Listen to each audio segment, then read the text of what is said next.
All right. Welcome to Hudson Valley Uncensored. My name is Brett Freeman.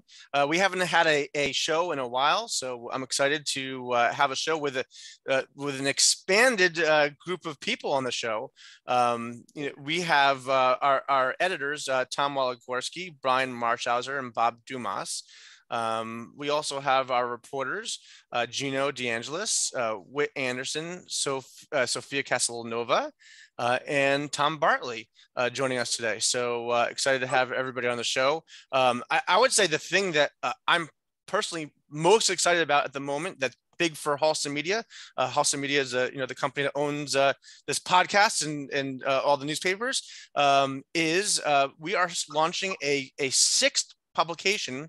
It's a monthly publication called the Mount Kisco Bedford Times, and it is going to be coming out the week that this podcast gets released, the week of May 16th. So, Tom, do you want to speak to that a little bit? Tom Waligorski.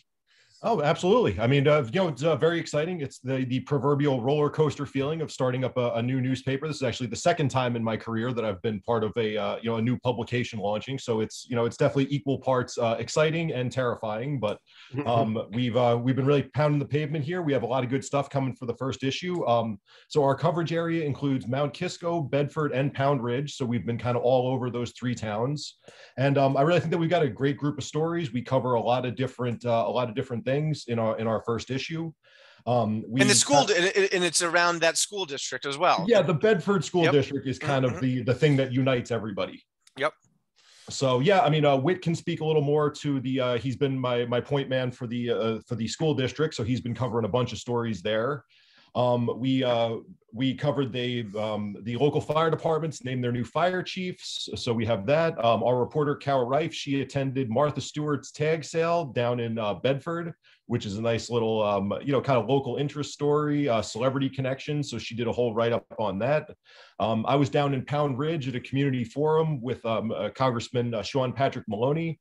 And very informative. Just they discussed everything from global politics to leaf blowers in town. They covered a lot of ground there, so it was a very interesting kind of insight into what's on people's minds down in Pound Ridge. We spoke with the Bedford Schools athletic director. He kind of gave us an update on some of the things that are coming for the district athletic wise. We have an athlete spotlight. We have community events. There's the farmers market in Mount Kisco is starting back up. Whit just did a really nice write up on all of that. So yeah, we've been covering a lot. We've been covering a lot of ground. So very excited for the new paper. Everybody should watch out for that on May 19th.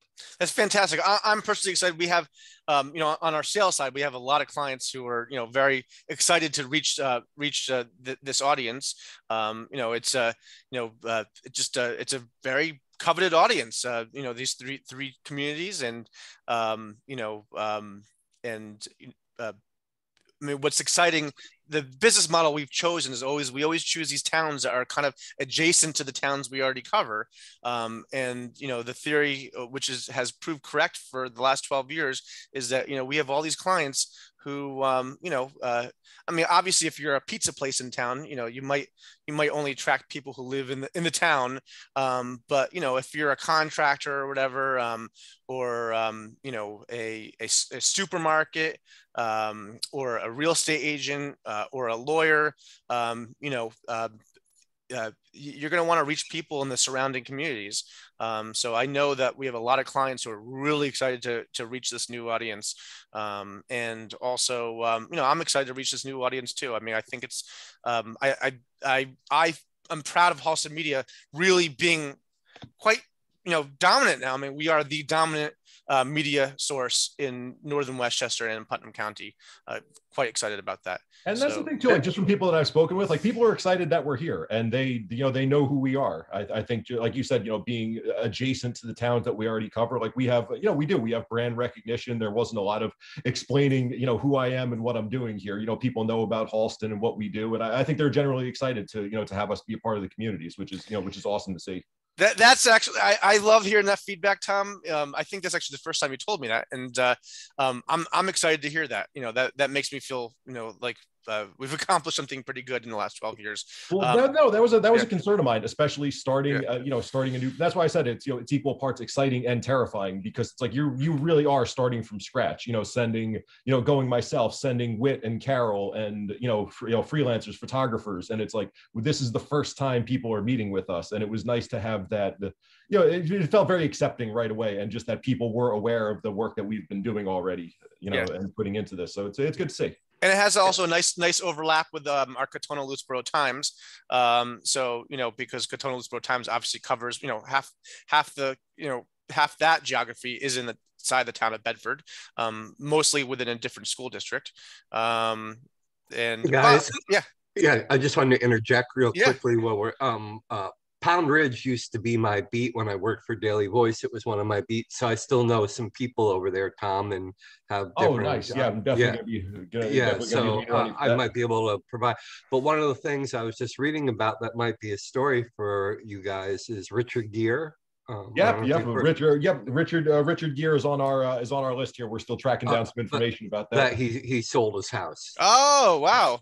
Yeah, okay. He sold his house in Pound Ridge for a ridiculous amount of money compared to what he paid for it back in like 1986 or whenever he first bought it. But Richard will be leaving the Pound Ridge community apparently. But he came to North Salem, so there is no escape from me. Oh, okay. So he went from one of our papers to the other. But yeah, he sold it, I think, for $25 million. I could be wrong about that. Like that. But yeah, it was funny. It went backwards. We did the story about him moving to North Salem, and now we got to do the follow up with Pound Ridge. Yeah.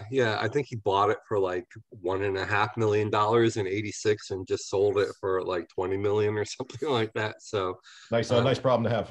Yeah. So anyway, I still know some players over there and might have some feature ideas for you. So be more than happy to contribute wherever I can. No, absolutely. I appreciate that. Bob, that's awesome. That's exciting that he's moving to North Salem. I know North Salem. I know the people there. They'll want us to be kind of subtle in any kind of coverage. We were, but I mean, we did have to. And Carol nailed the headline. Changing gears was. I mean, that's. Yeah, I love that. That's great. That's great. Did you get any negative feedback from that, Tom? No. And I don't know. We covered the celebrity stuff when we did Bill Gates's daughter's wedding. We don't make a huge deal about it, but I feel it's the same as Martha Stewart's tag sale. I mean, it definitely has a place in the paper, and it'll get people interested. Celebrity stuff always plays. Yeah. I know. I think at one point when we did a top 10 list, I was not well received. About David Letterman. So we made it. That was before my time, but yeah, I heard we made an enemy of David Letterman there. That's not good. Yeah, well, when I was in Pound Ridge, I found they weren't that sensitive about their celebrities. They were, and they have a lot over there too. And the Daily Voice used to give us cash incentives for every story we wrote about a celebrity. Really? Yeah. Oh, because it's money. Clickbait. It's good clickbait, I guess. Well, it was more. I remember when we got an interview with them, less than writing about them, right? I think because I scored an interview with Chris Williams, who's Vanessa Williams' brother. I was writing for Daily Chappaqua at that point. So we called. I remember that. Yeah. We got extra cash for that, right, Brian? How much cash? I don't remember exactly. I can't remember. 50 or 100 bucks, probably. $100, all right, let this be a new official Halston Media policy. Anybody who lands an interview with a celebrity, well, can I? Yeah, we'll get $100. I will go sit outside Richard Gere's house right now. I don't want to say too much because I promised the town supervisor I wouldn't. But a celebrity couple did just move to Louisboro, and we did. One of our reporters did meet them at a local Easter event, and they requested their privacy. So there's plenty of celebrities around here. We tried with that one, but we got shut down. So yeah, Brian and I discussed this, and we decided, we'll pick a fight for another day, and hopefully these two individuals will appreciate our being just respecting their privacy. And maybe now you put out this celebrity bounty here. I guess kind of changing my priorities. Yeah, but how do you define celebrity? That's true. Fair point. These two people in Louisboro are major celebrities. Yeah. Yes. Yeah. I'd say they're they're Met Gala invitees, celebrity. That level. Yeah. Oh, wow. Yeah. Wow. After we go off the air, I'm gonna have to hear about that. Anyway, wait, if you want to chime in, about your experience with the Mount Kisco Bedford Times and your reporting with that. Yeah, Brett. Like you and Tom have been saying, we're trying to positively ingrain ourselves into the community. It's a little tough based on what's been going on in the Bedford Central School District regarding a scandal I've been covering involving special ed students that photos were taken of them in the high school boys' bathroom by other students and distributed amongst the student body and on social media. The parents were furious at the district's response. So now the parents are going after the board, the district, the police are investigating, the district's hiring a third party to investigate the incident at the administration. So that's just been an ongoing story that, like I said, we're trying to positively ingrain ourselves, but it's something that needs to be covered. And then even on top of that, there's just been, not as scandalous or anything, but there's a proposed budget for the next new school year that will be voted on May 17th.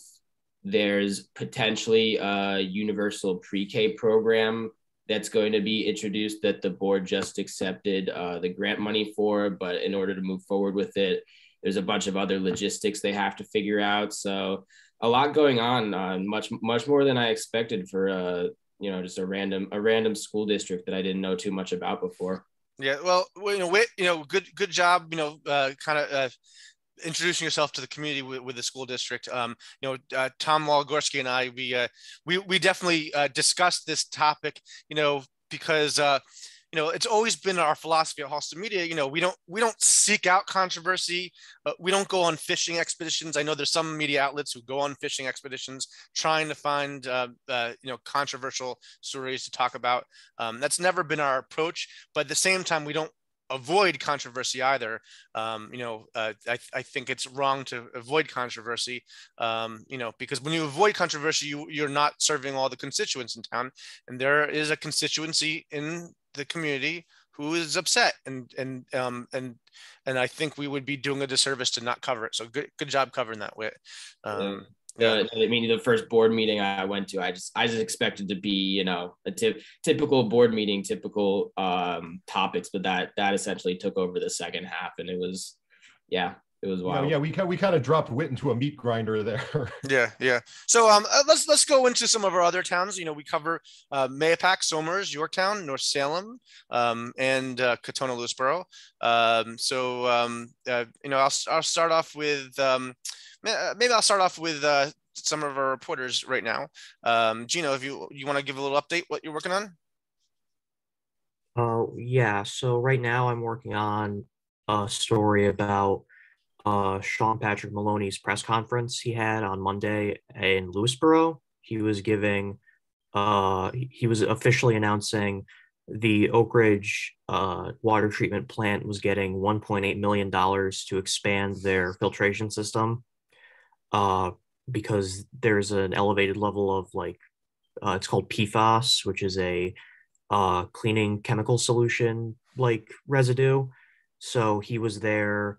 A couple members of the town board were there. They all gave a speech and talked about what the new system is going to be like and how long it should take to be put in, which is 2 years or 3 years, I think it was. I have to go back and look again.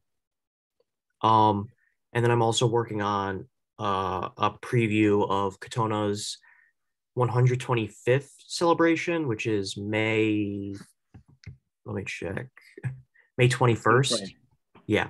125 years of being a hamlet or what 125 years since they moved from Old Katona to New Katona. Got it. Okay, so they moved it downtown, you're saying? Yeah, that part. Okay. When the reservoir was coming in. I'm sorry, Tom Bartley? The New York City was going to flood Old Katona to create the Muscoot Reservoir. And so the people, rather than give up their homes, moved them. So the Muscoot Reservoir is it man-made? Oh, yeah. Okay. Yeah. Interesting. I didn't know. I didn't know that. I mean, I think what they did was they dammed up some water. Okay.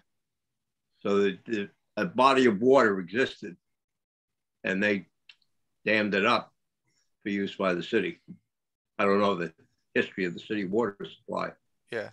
But I've just assumed that was the origin. Great.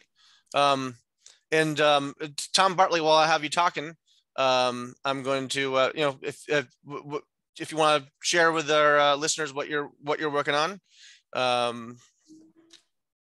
Yeah, the state law that legalized marijuana and legalized the sale of marijuana from local retail outlets allowed towns to opt out of that, to forbid these retail outlets in their towns. Bedford did that. Now it's having second thoughts, and they may want to opt back in. They also want to give residents an opportunity to protest that, force a permissive referendum, a town-wide vote in November. Are there second thoughts because of philosophical reasons or economic reasons or a little both? Or they outlined three reasons. One of it is social justice. Okay. Poor people, people of color have been not indiscriminately, but have been penalized more than others by this law. So they say there's an element of social justice in legalizing marijuana and obviously putting it up for sale. Two, it does have an economic base. It'll bring traffic to the town if you have these outlets. And so other merchants might benefit from that traffic. But number three, they get a cut of 13% sales tax on marijuana.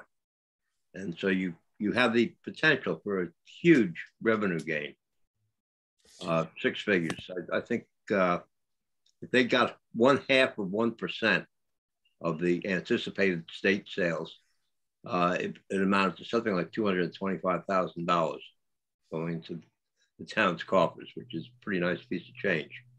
And I think that probably more than anything else drives this. Yeah, that's interesting. And look, I did a story, actually won an award with the New York Press Association about Great Barrington in their first store there, Theory Wellness, and it brought a tremendous amount of revenue to the town. Look, I've gone to Theory Wellness, and I will say, the clientele is a diverse clientele. If you've stood in line there's professionals, and there's young people, old people, men, women, people dressed professionally, people dressed not professionally. So there's very diverse crowd of people who seek out marijuana.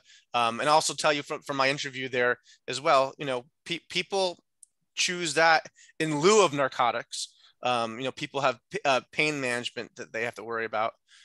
So anyway, I personally think, I know you're the reporter, so you can't give your opinion. I personally think Bedford's doing the right thing there.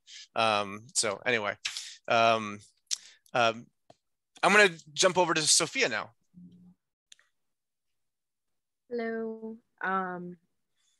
So there's a bunch of different things going on in Yorktown right now. One big one is that the Yorktown is going to invest $1.2 million into the community center and the theater, like the Yorktown Stage Theater. That was decided at the town board meeting on Tuesday. So that is something big. I am covering that this week. Something a little more lighthearted on Friday. It's going to be the Paint the Town Purple. It's like a preview to Relay for Life. There's gonna be members of the Lions there, so I'm gonna be there.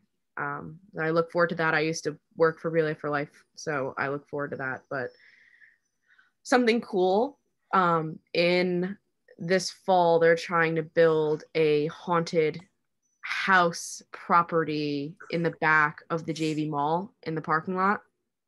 So it's gonna be like a 3-part thing. They're gonna have a haunted mansion, a haunted toy store, and a haunted hospital. And it's going to be like this big thing where like you kind of like walk through, but it's all live, so it's all actors like touching you and like coming up in your ear and being really creepy. But the town seemed pretty excited about that at the meeting as well. I like that. That sounds exciting. I have to say, so I as the publisher, years ago when Relay for Life was really huge, I would get solicited by the people running the Relays for Life to sponsor it and run advertising. I have not gotten solicited at all this year. Certainly, going forward in future years, I'm assuming, these will get big again now that the pandemic's over. So, if everyone can kind of keep their, eyes and ears open, and also, please, we want to support the community. I know Relay for Life is important. It supports the American Cancer Society. So, when you're talking to, anyone talking to your Relay for Life, your local committees, please let them know. We'd love to sponsor it. And again, I'm surprised no one's reached out to us to ask us to sponsor it. So, Brian, I'm gonna jump over to you. Unmute myself. Yeah. So right now, I think I'm working on a lawsuit that just kind of landed in my inbox last night. Actually, is and without getting too much into the weeds, these overlay zones that the town of Yorktown approved last year basically legalized certain uses in the Yorktown Heights hamlet. They mapped out a specific area where these mixed use it's basically what an overlay district does. It was, as according to the way they mapped it out or planned it out, is it's encouraging mixed use development, and it relaxes density and bulk requirements. So in layman's terms, these buildings can be bigger and larger and have a larger footprint than they would under the normal zoning map. So the town approved these overlay zones, and of course, developers very interested. More units they can have, the more money they can make. So they're very interested in that. So one of those developments is 148 units was proposed for the former Soundview Prep site. It would also have it's a mix of townhouses, condos, and an apartment building. It would be mostly senior housing. 118 of the 148 units would be quote unquote senior friendly, the way they termed it. Right. So basically, there've been people since the beginning who were afraid that, this is this project is an affront to Yorktown's history. It would ruin this bucolic property.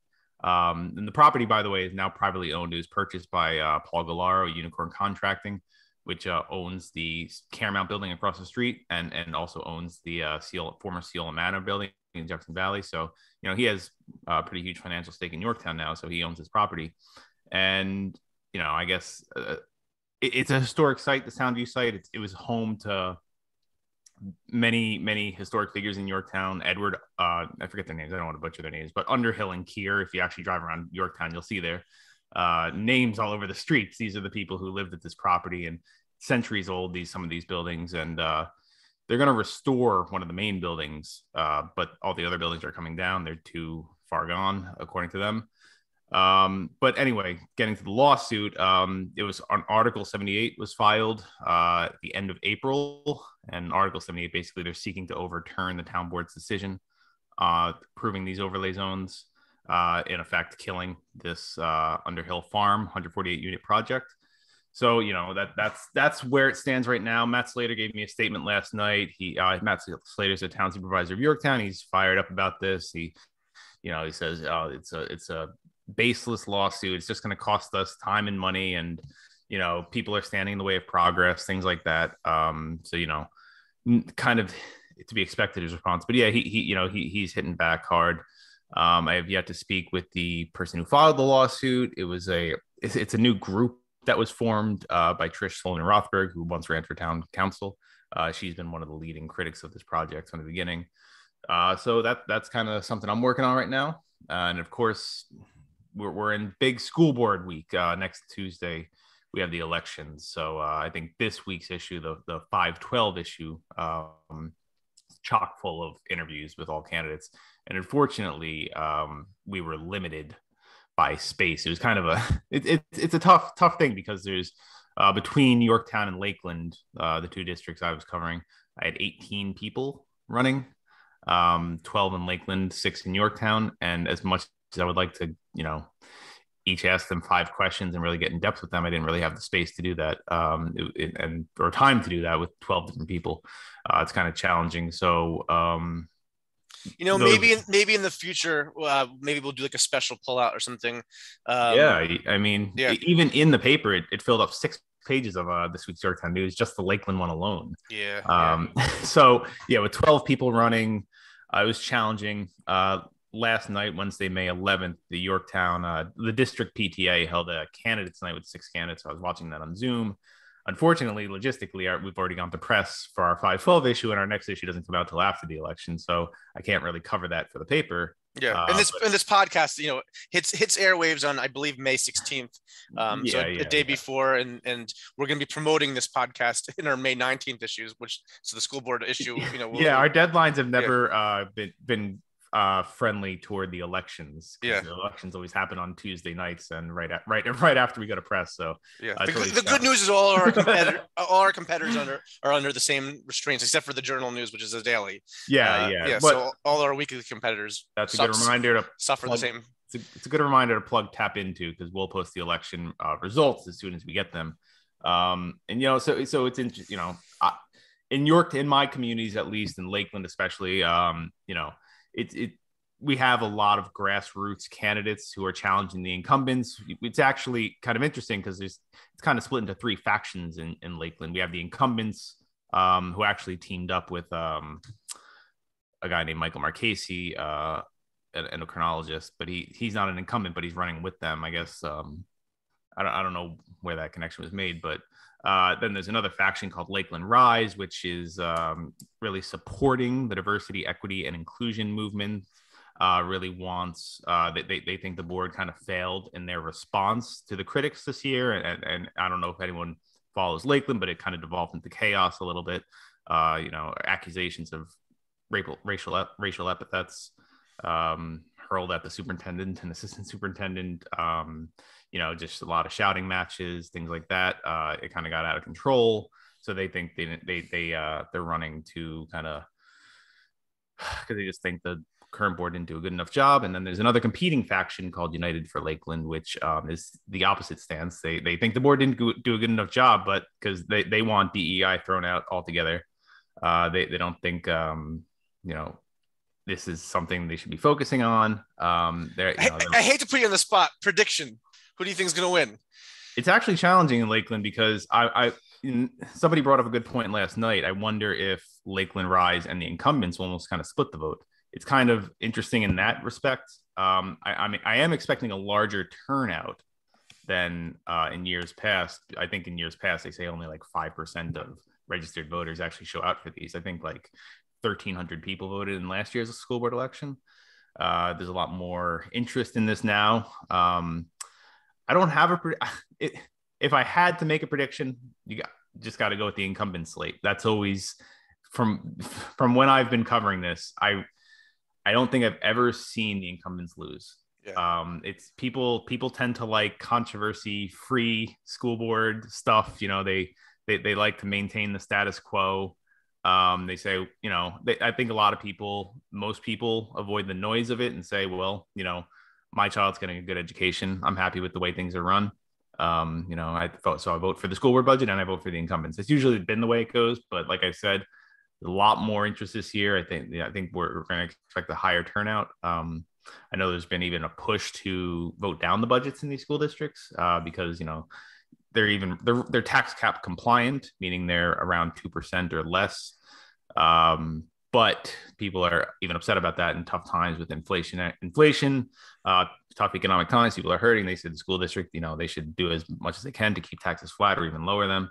So they're kind of frustrated with the school district raising taxes, even if it's just 2%. So I think there'll be an interesting test in all of our towns. And I was going to bring this up.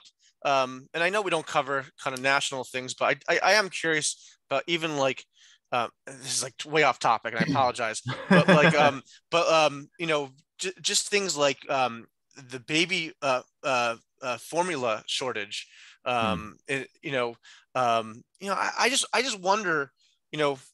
wonder, what I'd be curious, and maybe we should put out a Survey Monkey, just, what is concerning our audience, what is concerning our readers the most. I mean, is the economy a source of fear? And I think the budget vote this coming Tuesday will be an interesting test of that for sure. Well, I should mention that even the United for Lakeland slate, which has had issues with the board and their transparency and the budget, the way it was built, they're still urging their supporters to support the budget, because they say that, I think, if the budget gets voted down, I think the school board has another chance that they could put it back on the ballot. And if it gets voted down again, then I think they have to kind of get it flat. I might be wrong on that, but austerity budget.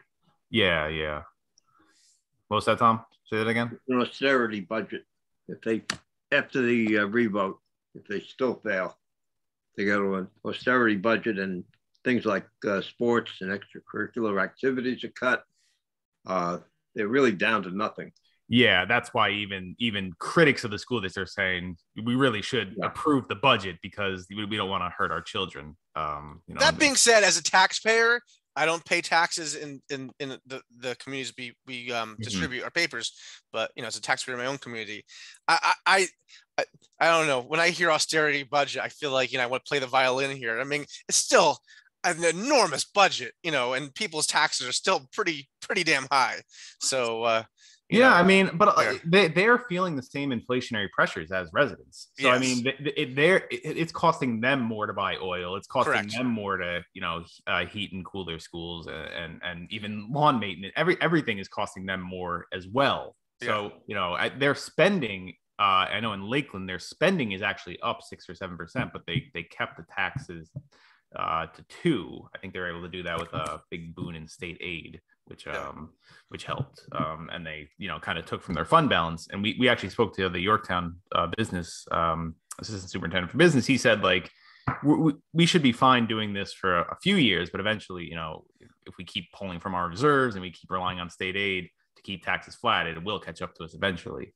But it's but they're not worried right now. But yes, I hear what you're saying, but at the same time, teachers unions get raises, benefits are going up, inflation is driving prices of commodities up. So they're dealing with the same things that we are dealing with. So, agreed. Inflation is it's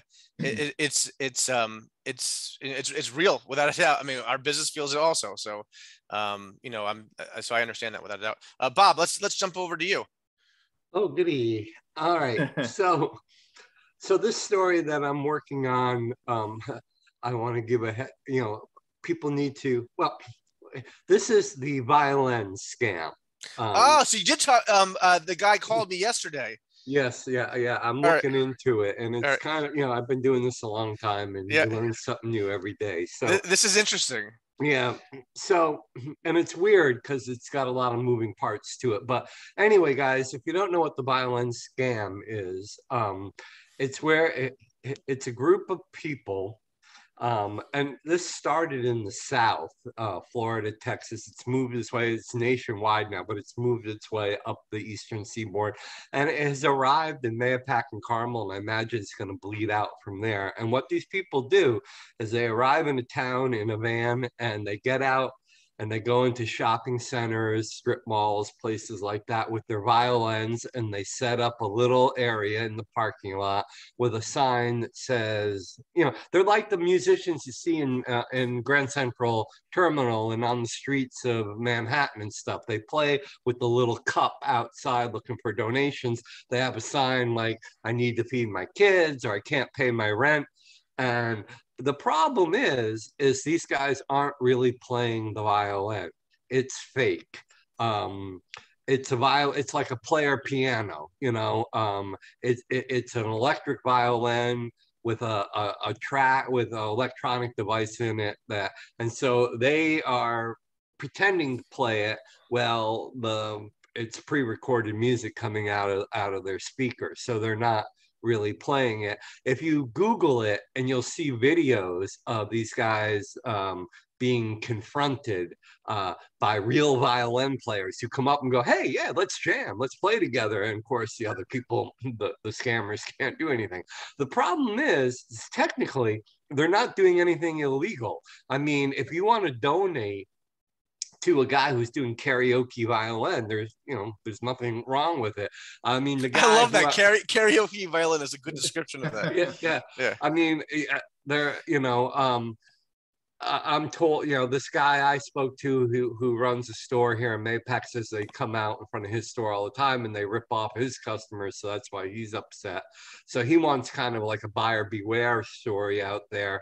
The cops say, if it's on private property, unless like the owner of the shopping mall complains, there's not much they can do. I know one of our own fellow employees has been scammed by this at the Tops in Carmel. She Venmo'd the guy $5. And when I told her what happened, she was like, "Oh crap," So they just want people to be aware. I think I know who you're talking about. Yes, and that person's a very nice person. So yeah, she's the type that would want to help, and she didn't even. They have their Venmo information on the sign, so you don't even need to get out of your car. If you see it, you can just do it right from your phone in your car and give them some money. And she gave them $5, and she was like, "Oh well." I mean, the one here in Mayapack even has a fake baby in a stroller, and how much money could they really be making off of this, though? Like, this seems like a lot of effort to make, a couple of bucks in quarters. No, they're getting more than that. They're getting a couple $100. Every people don't give, with the Venmo and stuff, nobody's Venmoing them 25 cents like you might put in a hat or something like that. They're Venmoing them $5, $10, $20. So. I mean, I don't have any data on that, but from all the stories I was reading across the country, I mean, they wouldn't do it if they weren't making money. And from what I'm told, they come into town, and it's not just one guy; it's like a van load of people, and they will spread them out all over town. Now I don't know if they're all working for one main guy, and they get a percentage, or how the hierarchy works. But anyway, we're going to do a story just kind of making people aware of what's going on, and they can make their own personal decision whether they want to donate or not. But they're not really playing violin. I know actual musicians are upset with them because they went through their whole lives learning how to play and being good, and these people they find this insulting that they're faking being able to play. And on some of the videos I saw, some of them are better at it than others, at the fake playing, and others you can kind of tell, like, they stop but the music keeps going, and but others are really good at it. And in one video I saw, it was a small boy. He was probably like 10 years old, and he was ripping it up. Of course, it was all fake, that's another concern, is that these adults are taking advantage of these younger kids, getting them involved in this, I don't want to say it's illicit, but this, it's just bad. Unsavory. Yeah. And so I had never heard anything like this before. So, if they're here in Carmel and Mayapack, there's a chance they're going to show up in Yorktown and Somers, be at some of their. In fact, I'm told they were at the Chico's in Brewster, the one over there by the Ever Ready Diner, that they were in that parking lot. So they keep popping up, and they get chased out, and then they come back a few days later. So they're resilient. Yeah. So the other story that I thought was interesting, and this is another story about, Brett, with the dog adoptions. Yes. Yeah. Well, I thought we were just going to do a profile on a couple of dogs that have been slow to be adopted, but there's an interesting backstory behind all this that has to do with the pandemic. Y'all might have heard that during the pandemic that pet adoptions went up. They went through the roof. People were isolated and lonely, so they were getting pets, you know. What's that basically done now is everybody is all petted up, you know, and so SPCA, Humane Society, they're having a hard time adopting out pets now because people are like, well, we're good, you know, we have all the pets. But another thing that's happening is now that people are slowly returning back to work and the isolation is ending, people are giving their pets back. They don't want them anymore. I have to say, I find that personally reprehensible. Oh, it's appalling. I think it's disgusting. Yeah. And these people from the Humane Society, they're taken aback by it. But what they're doing, I mean, they could take the dog or the cat or whatever and bring it back to the shelter and turn it back in. That happens all the time. But what a lot of them are doing is just taking them out to some random neighborhood and letting them loose, you know? That's disgusting. Yeah, and they can tell because these are healthy dogs. They're just not chipped. They have no collar, but you can tell they've been fed and cleaned, and all of a sudden they're out and free, you know, so they know they've been dumped, you know. Yeah. And they have 2 dogs, the Putnam County SPCA has 2 dogs that they've had since about January, almost 6 months now.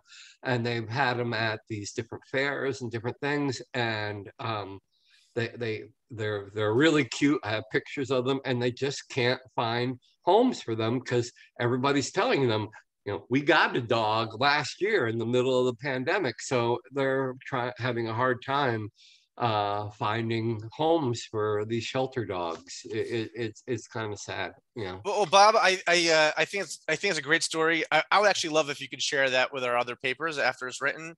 You know, just because you know, whatever we can do to help find these dogs some homes, that'd be fantastic. Sure. And the one last thing real quickly, and maybe the other editors got this press release because it came out of Harkham's office, but for me, it's kind of a big story, and I'm still weighing where to put it in my paper. It could wind up on the front page, but Judge James Reitz was an icon here in Mahopac. He was the one that started. He passed away a couple of years ago. He had a heart attack in the middle of the courtroom. I think he was 57 years old.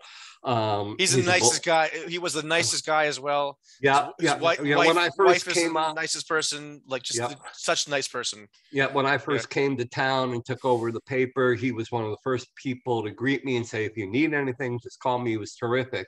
And so it was a big loss, but what they've done is through some legislation that was co-sponsored by Harkham and Kevin Byrne, they have named a courtroom after him in the Putnam County Supreme Court, Putnam County Court, but it was there's courtroom number 301 is now known as the Judge James Reitz courtroom, and it needed to be done through legislation up in Albany, and it got passed, and they had a big presentation with Barbara Reitz, his widow, and stuff like that.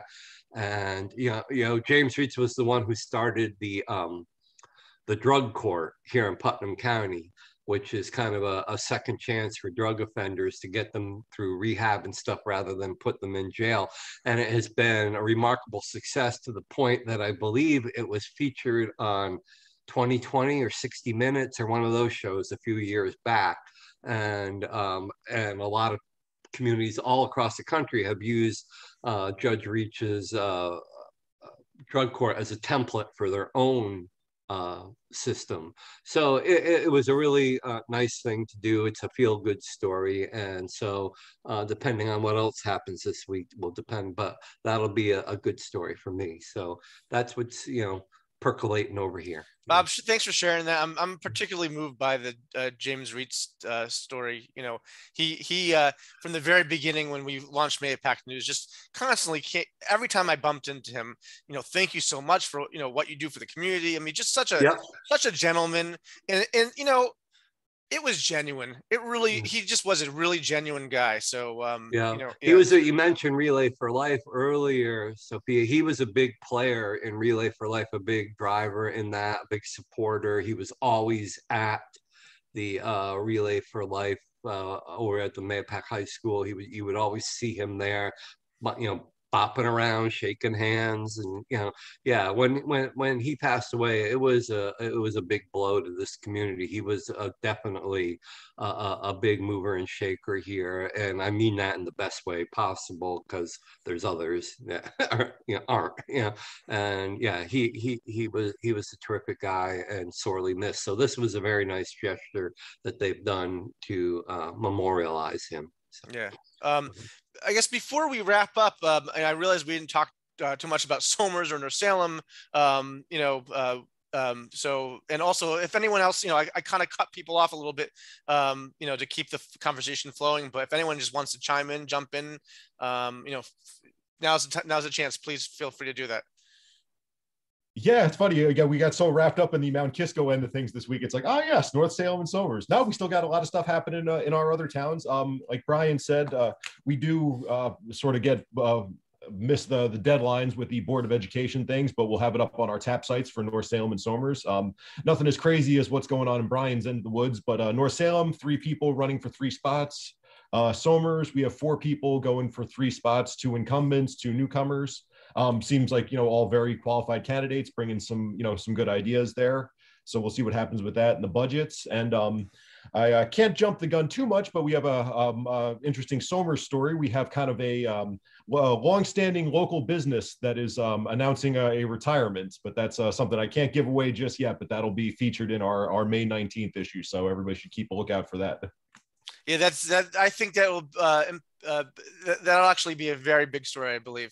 And Brian, you've mentioned in the past, how restaurants are kind of a big deal, and any kind of new businesses. It's always like the biggest clicks we get in terms of our website. This particular business is none of those. It's not a restaurant. So I think everyone will be surprised, we can't say what it is right now, but I will say that I think it will really impact the community. This in Somers? Yeah. I'm not gonna. I feel like I can guess it. I don't want. We're being very mysterious. Yes, here. Yes. I will say that people. I will say that people will be sad to see this business go. I know it. I know the answer. Yeah. Okay. All right. So anyway. So, yeah. Anyone else want to chime in? No, I don't have anything else. All right. Other than don't give up your dogs. Yeah, exactly. I agree. I can go pet my dog now. And don't pay those violinists unless they're really violent. Right. Thank you, everybody. All right. I'll see you. Thanks, guys. Everybody have a good one. Thank you, guys.